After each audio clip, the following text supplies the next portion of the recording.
Hello everyone, আসসালামু আলাইকুম। আজকে চলে গেছিলাম আমার সপরিবারে আর সবাই মিলে ঘুরতে।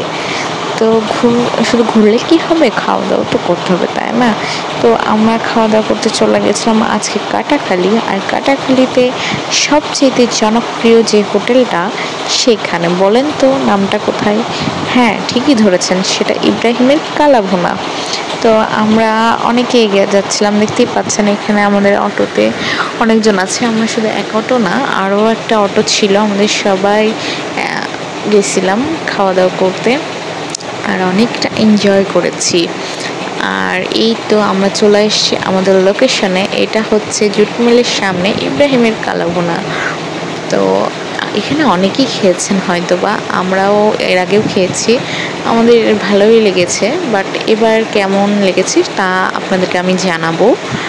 সব সময় শুয়ে ভালো লাগবে বা খারাপ লাগবে তা না।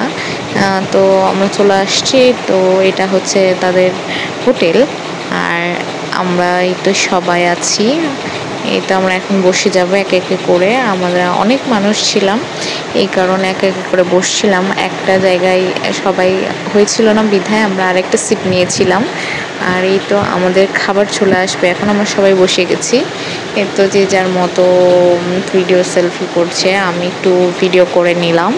এই তো আমাদের খাবার চলে আসছে, ভাত, সাদা ভাত এবং কালাভুনা আমাদেরকে নিয়েছিল 130 টাকা, ভাত 20 টাকা, আর সাথে নিয়েছিলাম আমরা কোক। এই তো খাওয়া দাওয়া চলছে।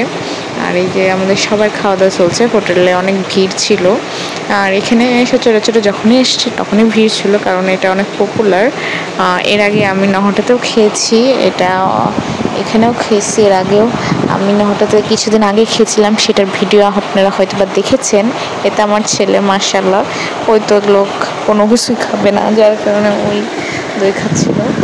আর এই তো আমাদের সবার খাওয়া দাওয়া শেষ। আমার এবারকার কালাভুনাটা তেমন একটা জমেনি, নহরটা রিপন মামারটা খেয়েছিলাম, আপনারা ভিডিও দেখেছেন, ওটা আমার খুব ভালো লেগেছিল।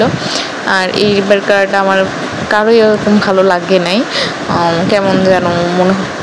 কালাভুনা যে খাচ্ছিলাম সেটার কোনো ফিল পাইনি, কারণ এই তো আমরা এখন খাওয়া দাওয়ার পরে সবাই বসে থেকে আড্ডা দিচ্ছিলাম, যে যার মতো গল্প করছিলাম। আর পান খাচ্ছিল আমার সব ফুপিরা, ভাবিরা। আর আমার পান অত পছন্দ নাই, কারণ তো সবাই ভালো থাকবেন। আল্লাহ হাফেজ, আসসালামু আলাইকুম।